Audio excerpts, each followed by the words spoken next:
বন্ধুরা, শ্রীগুরু জয়, শ্রীগুরু জয়, শ্রীগুরু জয়। এখন আমি এই সিংহাসন পরিষ্কার করব। তোমরা আমাকে কমেন্ট করে জানাও, এই যে সিংহাসন, এই যে দেখো, এই যে এই পাথরের সিংহাসন আমি কি করে পরিষ্কার করব। এইটা না 17 বছর আগের। হ্যাঁ, এবার এটা কেমন সাদাটা কেমন লাল লাল ধরে গেছে। এটা আমি কি করে পরিষ্কার করব, তোমাদের যদি কারো জানা থাকে আমাকে কমেন্ট করে জানাও। আগে প্রথমে প্রদীপটা ধরিয়ে নেব।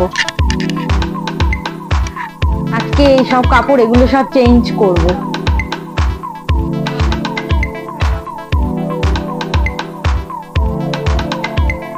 রান্নাঘরে গেলে যেরকম আগে গ্যাসটা না জ্বালালে ভালো লাগে না, আর সেরকম ঠাকুরের ঘরে আসলে এরকম ধূপকাঠি প্রদীপ আগে না জ্বালালে আমার আগে ভালো লাগে না। এগুলো জ্বালিয়ে নিলাম, এবার ঠাকুরের জায়গাটা পরিষ্কার করব। এবার ঠাকুরের এই জায়গাটা পরিষ্কার করব। মঙ্গল ঘট আগে নামিয়ে নিচ্ছি।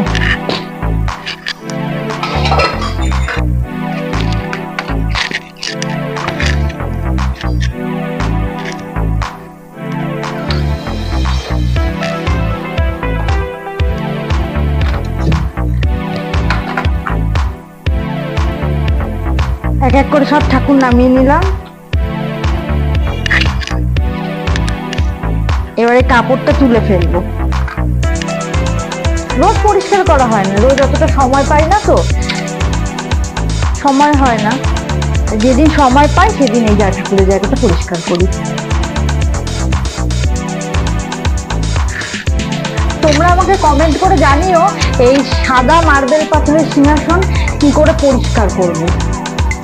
এটা 17 বছর আগেকার সিংহাসন। এর আগে আমি পরিষ্কার করেছিলাম, যা অতটা পরিষ্কার হয়নি, লাল লাল ধরে গেছে। তোমরা আমাকে কমেন্টে জানিও কিন্তু। আর যেদিন ঠাকুরের সিংহাসনের কাপড় পাল্টাই সেদিন আমার খুব ভালো লাগে। ঠাকুর ভেতরে নেওয়া হয়ে গেছে। এবার মঙ্গল ঘট পরিষ্কার করব। এবার মঙ্গল ঘটে তেল সিঁদুর দেব।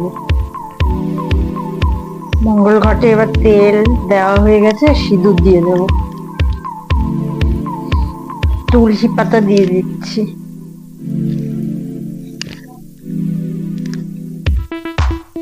আমার গুরুদেবকে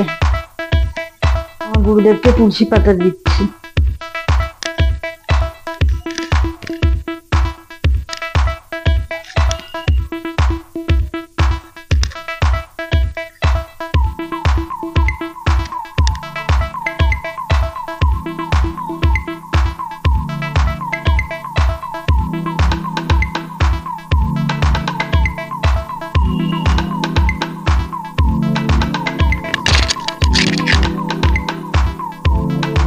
আমাদের গাছের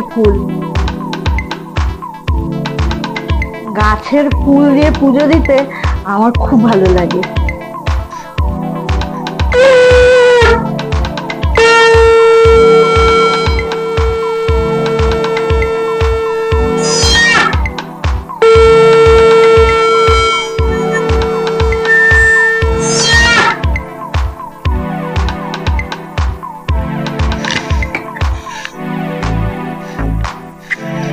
আমার চ্যানেলটা সাবস্ক্রাইব করে দিও।